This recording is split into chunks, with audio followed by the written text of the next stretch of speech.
नमस्कार, गौरव स्टेट देख रहे हैं आप। मैं हूं आपके साथ पूजा। दिल्ली में आम आदमी पार्टी ईडी सीबीआई की रेड से तो डर ही रहती है, पर अब दिल्ली सीएम रेखा गुप्ता की रेड से भी आम आदमी पार्टी डरी नजर आ रही है। दरअसल दिल्ली की मुख्यमंत्री रेखा गुप्ता जबरदस्त एक्शन मोड में है। इन दिनों वो ताबड़तोड़ छापेमारी में जुटी हुई है। गुरु तेग बहादुर अस्पताल के बाद सीएम रेखा गुप्ता ने आज शालीमार बाग स्थित एक सरकारी स्कूल में अचानक पहुंचकर हालात का जायजा लिया। यहाँ पानी और साफ सफाई से संबंधित दिक्कतों को लेकर उन्होंने स्कूल प्रबंधन और अफसरों को फटकार लगाई। अब आम आदमी पार्टी को ये डर सता रहा है कि उनकी कोई पोल पट्टी ना खुल जाए। तो दूसरी तरफ दिल्ली में बजट की तैयारियां भी जबरदस्त तेज है। व्यापारी संगठनों से आज सीएम रेखा गुप्ता ने मुलाकात की है। साथ ही आज एक बार फिर आम आदमी पार्टी के नेता कार्यकर्ता दिल्ली की महिलाओं को 8 मार्च तक 2500 रुपए देने की प्रधानमंत्री मोदी की गारंटी बीजेपी को याद दिलाने के लिए राजघाट, मूलचंद समेत कई अलग अलग चौराहों पर प्रदर्शन भी करती नजर आई। इस दौरान आप नेताओं ने जवाब मांगा कि आखिर महिलाओं के खाते में 2500 रुपए कब आएंगे। साथ ही जल्द अरविंद केजरीवाल को एक और बड़ा झटका भी लग सकता है। केजरीवाल से जेड प्लस सिक्योरिटी वापस ली जा सकती है। तो आज इन्हीं सब तमाम मुद्दों पे चर्चा करेंगे। चर्चा के लिए मेरे साथ स्टूडियो में मौजूद है कैपिटल टीवी के editor in chief doctor Manish Kumar और एग्जीक्यूटिव एडिटर राजीव जी। सर, आप दोनों का बहुत बहुत स्वागत है। धन्यवाद। ईडी सीबीआई की रेड का तो डर ही होगा आम आदमी पार्टी के तमाम नेताओं को, लेकिन ये जो रेखा गुप्ता ताबड़तोड़ रेड मार रही है अलग अलग जगहों पे, अलग अलग विभागों में जाकर, वो कैसे आम आदमी पार्टी की मुसीबत बढ़ा सकता है? देखिए, मुझे तो मजा नहीं आ रहा, ये रेड से मजा नहीं आ रहा। इसका इस्तेमाल बहुत कायदे से किया जा सकता है। अभी ऐसा लग रहा है कि आधे पर्पस को सॉल्व कर रहा है इस तरह का रेड। में भी मुख्यमंत्री साहिबा को ये लगता है कि वो हॉस्पिटल, स्कूल का जायजा लेंगी, में भी मंत्रियों को बताएंगे कि व्यवस्था को ठीक करना जरूरी है। जीटीबी हॉस्पिटल बहुत बड़ा हॉस्पिटल है, चारों तरफ गंदगी है। मैंने स्वस्थ आदमी चला जाए तो बीमार होकर के वापस लौटे, ये हालत बना दी थी। सवाल ये नहीं कि आप सिर्फ उसको दुरुस्त करने के लिए आप ये कर रही हैं। आप स्कूल के अंदर गई, स्कूल में आपने डांट फटकार लगाई, ये खराब है, ये खराब है। It is solving half of your purpose. इसका दूसरा हिस्सा क्या होना चाहिए? जब आप जाती हैं तो तैयारी से जाए। जीटीबी हॉस्पिटल में वहां पे बाकायदा प्रेस कॉन्फ्रेंस करें। एक तो आपने निरीक्षण किया, और ये आपके पास तो अब सारे अधिकारी हैं, रिसोर्सेज हैं। जीटीबी हॉस्पिटल में पिछले 3-4 सालों में सफाई व्यवस्था और बाकी सब चीजों के ऊपर कितना खर्च हुआ, वो डाटा लेकर के बैठना चाहिए।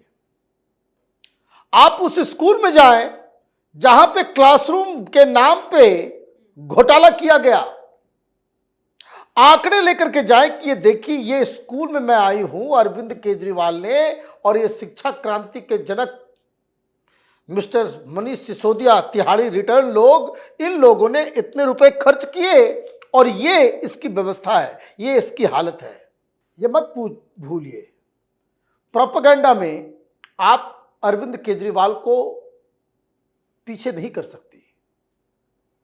केजरीवाल को कन्फ्रंट करना है तो उसके लिए साक्ष्य, सबूत और सच्चाई से ही आप इस झूठे को परास्त कर सकती हैं। तो एक तो मकसद आपका ठीक है कि भाई आप चीज़ों को देख रही हैं, उसको बेहतर करना चाहती हैं, हॉस्पिटल साफ हो जाएगा और स्कूल बेहतर करेंगी, ये that is all right. But simultaneously आपको अरविंद केजरीवाल की सरकार जो 10 साल तक रही, उसको अकाउंटेबल भी तो ठहराना पड़ेगा। अदरवाइज आप इधर मेहनत करेगी और वो उधर जो है प्ले कार्ड लेकर के कब मिलेगा 2500, कब मिलेगा 2500। और आज भी वही किए हैं, आज भी प्ले कार्ड लिए खड़े रहे सारे नेता। वो कह रहे हैं कि कब मिलेगा 2500। लेकिन जो सर ने बात कही सर कि अलग अलग विभागों में घोटाला तो हुआ है, कैग की रिपोर्ट एक अलग बात है, लेकिन ये जो लगातार दौरे हो रहे हैं उसका कोई तो मकसद रहा होगा बीजेपी में। देखिए, जो एजुकेशन डिपार्टमेंट है और स्कूल है, सरकारी स्कूल के साथ साथ प्राइवेट स्कूल का भी निरीक्षण करना चाहिए इन लोगों को, क्योंकि अरविंद केजरीवाल ने एक ऐसा घोटाला किया है जिसकी रिपोर्ट न तो कैग के पास है और न ही सरकार में उसकी कोई सुगबुगाहट है, और वो है किताब घोटाला। ये जो पब्लिशर्स के साथ डील हुई थी अरविंद केजरीवाल की, और इस चुनाव में पहले ही वो करोड़ों वसूल लिया था, चुनाव से पहले ही, कि अभी तो मार्च तक किसकी सरकार बनेगी पता नहीं, और उससे पहले जरूरी ये है कि अगले साल का सिलेबस तय हो जाए और सारे स्कूल वाले ये भी तय कर लें कि किस पब्लिशर से किताब खरीदनी है। ये सैकड़ों करोड़ का कारोबार है पूरे दिल्ली के अंदर, जितने सरकारी स्कूलों में और प्राइवेट स्कूलों में जो किताबें छापी जाती है, हर साल किताबें चेंज की जाती है पब्लिशर के माध्यम से।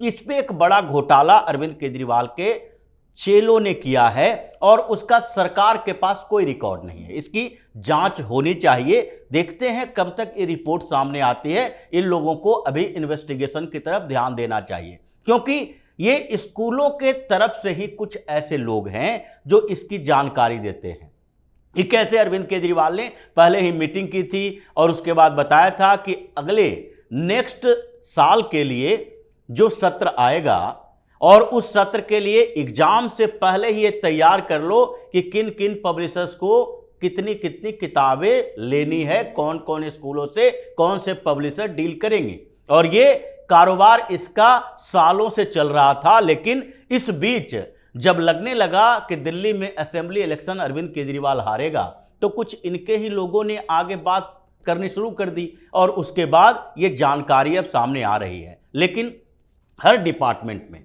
जो ये प्ले कार्ड लेके चल रहे हैं 2500 वाली योजना के लिए, आज कह रहे थे कि बस 2 दिन बचा है, आज भी वही प्ले कार्ड को लेके नजर आए। हाँ, तो ये आतिशी के मुंह पे तमाचा लगने वाला है, क्योंकि पूरी तैयारी तो हो गई है, तैयारी में कोई कोर कसर नहीं है। जैसा कि अभी तक रिपोर्ट सामने आई है, पहली क्राइटेरिया तय हो गई कि 3 लाख तक इनकम जिसके परिवार का होगा उसको नहीं मिलेगा, इनकम टैक्स पेयर नहीं होना चाहिए। उसके अलावा जो निर्धारित किए गए 18 से 60 साल, और उसमें भी इलेक्शन कमीशन से डाटा मांगा गया है कि कितने लोग हैं जिसके महिला सदस्य यहां वोटिंग करते हैं, यानी 71 लाख महिलाओं का रिकॉर्ड आ चुका है।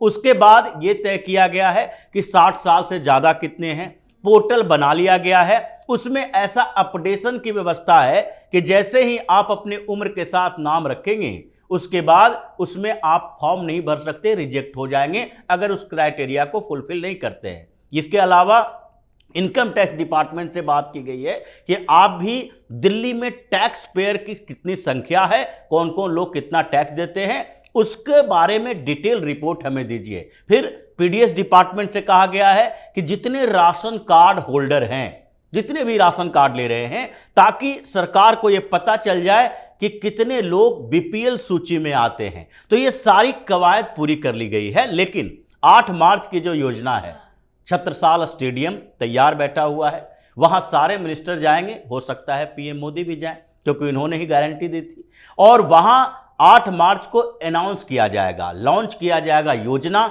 और कुछ एलिजिबल महिलाएं हैं, सारी महिलाएं की बात नहीं की जा रही है, लेकिन कुछ का डाटा तैयार है, उन लोगों के अकाउंट में 2500 रुपया जाएंगे। और अभी तक जो तैयारी है उसके अनुसार 15 से 20 लाख महिलाओं की बात की जा रही है कि इतने महिलाएं होगी जिसको हमें पैसा देना पड़ेगा।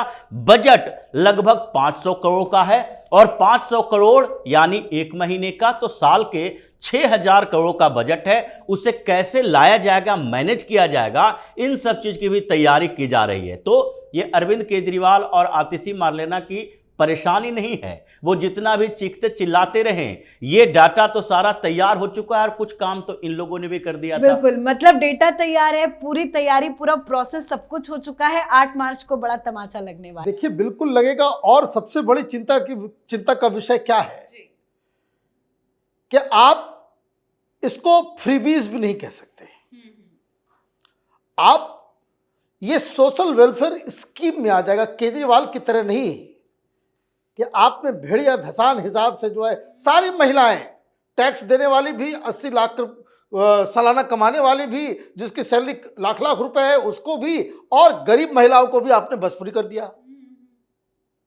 ये कुछ वेलफेयर स्कीम नहीं है, ये जो है फ्रीबीज है, मुफ्त में बांटो।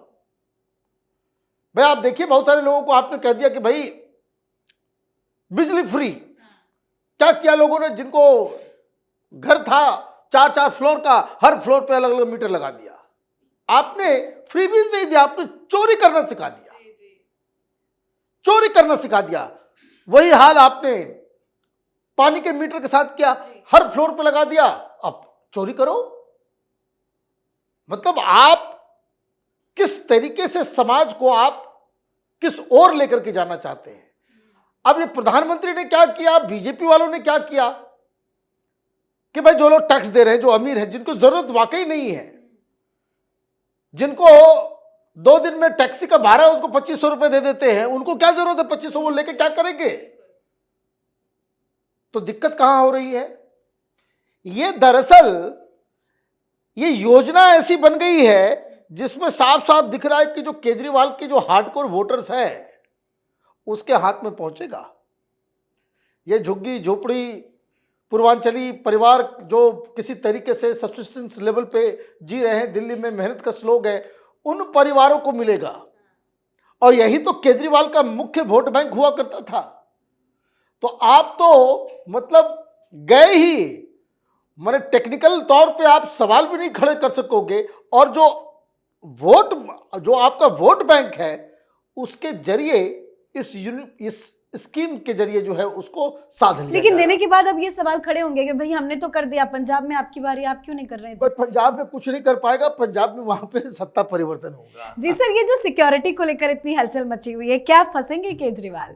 देखिए, केजरीवाल को अब बताना पड़ेगा कि अब तक जब सीएम का पद आपका चला गया उसके बाद आपने सिक्योरिटी वापस क्यों नहीं किया। ये एक मोरल क्वेश्चन भी है कि आप जबरदस्ती पंजाब के रास्ते अपने खालिस्तानी सपोर्टरों से एक थ्रेट दिलवाते हो, धमकी दिलवाते हो, डर पैदा करते हो, और उसके बाद गृह मंत्रालय के पास खुद ही भेजते हो कि नहीं भाई हमें सुरक्षा चाहिए, ज्यादा सुरक्षा चाहिए क्योंकि हमारे जान को खतरा है। और फिर भगवंत मान आ जाते हैं, पंजाब की सरकार आ जाती है क्योंकि पूरा लिंक पंजाब का है। खालिस्तानियों ने धमकी दी थी कि अरविंद केजरीवाल को जान को खतरा है भाई खालिस्तानियों से, तो उसके बाद केंद्र सरकार की तरफ से इन्हें Z+ सिक्योरिटी दी गई थी। अब जब आप मुख्यमंत्री नहीं रहे, चुनाव खत्म हो गया, आपको दिल्ली पुलिस के साथ कोऑर्डिनेट करना चाहिए था।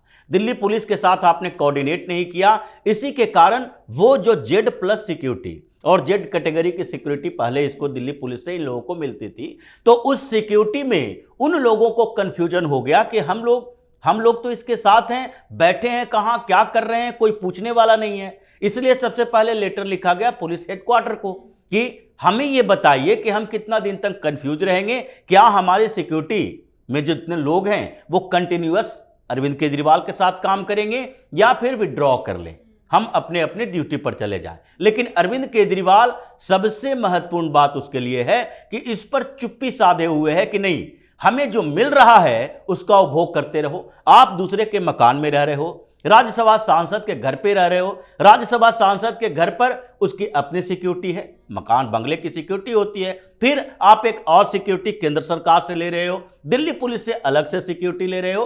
तो ये सारे सवाल केजरीवाल से पूछे जाएंगे। अभी तो ये लेटर का दौर शुरू हुआ है, उसके बाद विड्रॉ किया जाएगा। और आतिशी मार्लेना से लेकर अरविंद केजरीवाल तक जो तरीके दिल्ली में चलाए जा रहे हैं, जो तरीके पीएम मोदी और अमित शाह ने बनाए हैं, जो प्लान चल रहा है, उससे तो लगता है कि 15-20 सालों के लिए अरविंद केजरीवाल चला गया है, वापसी नहीं होनी है। जैसे पीएम मोदी ने राहुल गांधी को अज्ञातवास पर भेज दिया है कि पता नहीं कि कितने सालों तक आगे हम ऐसे ही भटकते रहेंगे, दिल्ली हमारे लिए दूर हो गई है। अरविंद केजरीवाल के साथ भी ऐसी स्थिति हो गई। बहुत बहुत धन्यवाद सर आप दोनों का। धन्यवाद। तो दिल्ली की रेखा सरकार जबरदस्त एक्शन में है। दिल्ली की रेखा गुप्ता सरकार होली 2025 से पहले दिल्ली की महिलाओं को दोहरी सौगात दे सकती है, जिसकी तैयारियां जबरदस्त चल रही है। तो साथ ही केजरीवाल की मुसीबत भी बढ़ती नजर आ रही है।